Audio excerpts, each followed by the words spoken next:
दिल्ली के पूर्व उप मुख्यमंत्री मनीष सिसोदिया ने दिल्ली उत्पाद शुल्क नीति मामले में जमानत देने से इनकार करने के शीर्ष अदालत के 30 अक्टूबर के फैसले के खिलाफ सुप्रीम कोर्ट में पुनर्विचार याचिका दायर की है। सिसोदिया ने दलील दी है कि सीबीआई और ईडी द्वारा सौंपे गए दस्तावेजों के आधार पर उनके खिलाफ कोई केस नहीं बनता है। उन्होंने अदालत को आदेश पर पुनर्विचार करने के लिए कम से कम 15 आधार दिए हैं। सिसोदिया पर शराब डीलरों को फायदा पहुंचाने के लिए दिल्ली की आबकारी नीति में बदलाव करने का आरोप है। शीर्ष अदालत ने 30 अक्टूबर के फैसले में उन्हें जमानत देने से इनकार कर दिया था।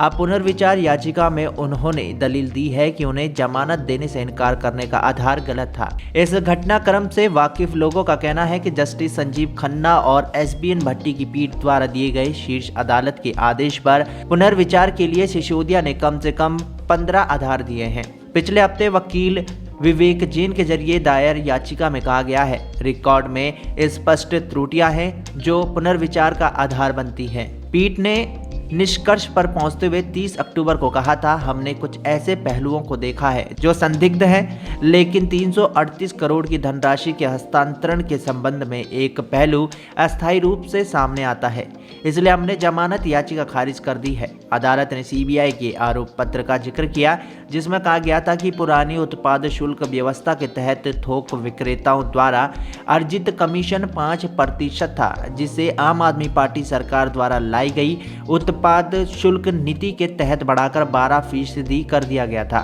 विवाद होने पर नवंबर 2021 में इस नीति को वापस ले लिया गया था। सीबीआई की चार्जशीट में कहा गया है कि थोक वितरकों द्वारा अर्जित 7% कमीशन शुल्क की अतिरिक्त राशि 338 करोड़ रुपए एक लोक सेवक को रिश्वत देने से संबंधित भ्रष्टाचार निवारण अधिनियम की धारा 7 के तहत परिभाषित अपराध है। ईडी के अनुसार ये अपराध की आय थी, जिसके आधार पर सीबीआई ने तर्क दिया।